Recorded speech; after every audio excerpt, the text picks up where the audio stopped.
The Titanic. The name itself brings up images of grandeur, romance, and unspeakable tragedy. It's a story that has fascinated us for over a century.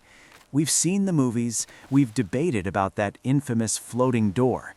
But let's be honest, a part of you has always wondered, with all our incredible modern technology, robots that explore Mars, cranes that build skyscrapers, and submarines that can touch the deepest parts of the ocean, why on earth haven't we just pulled the Titanic back up? It sounds like the ultimate deep-sea treasure hunt, right? Resurrecting the queen of the ocean from her watery grave. But the truth is, raising the Titanic is basically impossible. And today, we're not just scratching the surface, we're diving deep, 2.5 miles deep, to uncover the mind-blowing reasons why. Trust me, you'll want to stick around for this. First, you can't raise what you can't find. For 73 years, the Titanic was the world's most famous missing object. It sank in 1912, but its final resting place wasn't discovered until 1985 by a team led by the legendary oceanographer Robert Ballard. For decades, people looked, but the North Atlantic doesn't give up its secrets easily. Finding it was a monumental achievement in itself, but it also revealed our first major problem. Let's talk about pressure. The Titanic rests at 3,800 meters, or 2.5 miles down. It's hard to even comprehend that depth. The pressure there is over 380 times what you feel on the surface. To put it in perspective, that's like having 3 of the heaviest tanks stacked on top of a single square inch of your body. Humans can't survive it. Most submarines would be crushed like a soda can. Sending a team down there isn't a casual swim. It's a high-stakes, multi-million-dollar science mission that requires vehicles built like armored fortresses.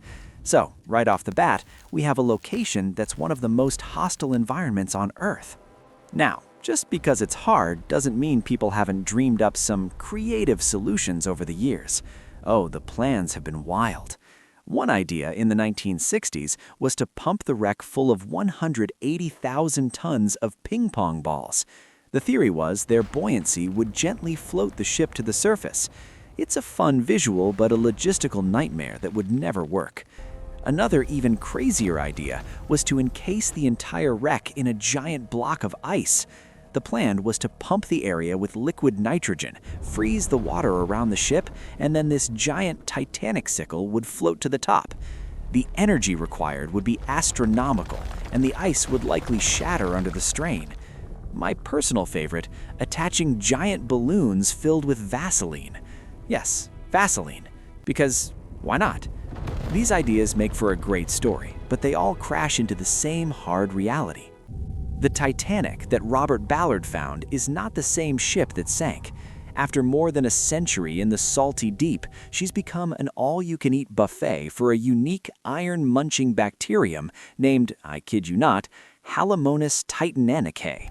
These tiny organisms have been feasting on the ship's steel hull, creating these fragile, spooky structures called rusticles. They look solid, but they're incredibly delicate. The ship's steel is now brittle and weak. Experts believe the ship is literally turning to dust.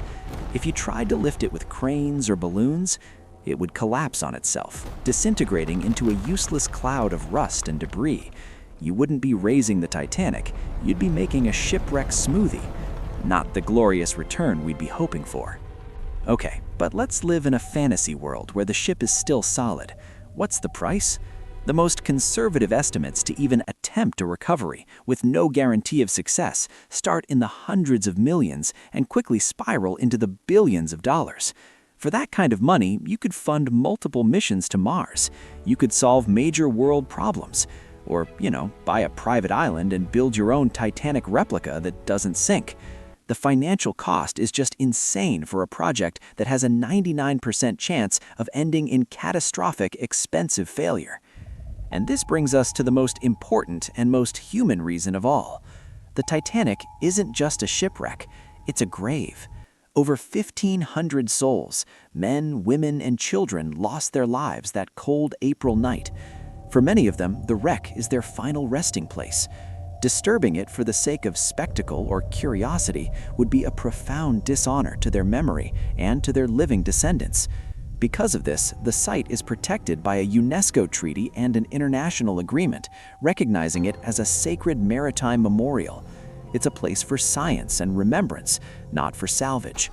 So, the reason the Titanic remains in the deep isn't a lack of imagination. It's a combination of impossible physics, a ship that's slowly vanishing, an astronomical price tag, and most importantly, a deep respect for the souls on board. The tragic irony is that the only way to save what's left of the Titanic is to leave her exactly where she is, to continue her eternal, silent voyage at the bottom of the sea.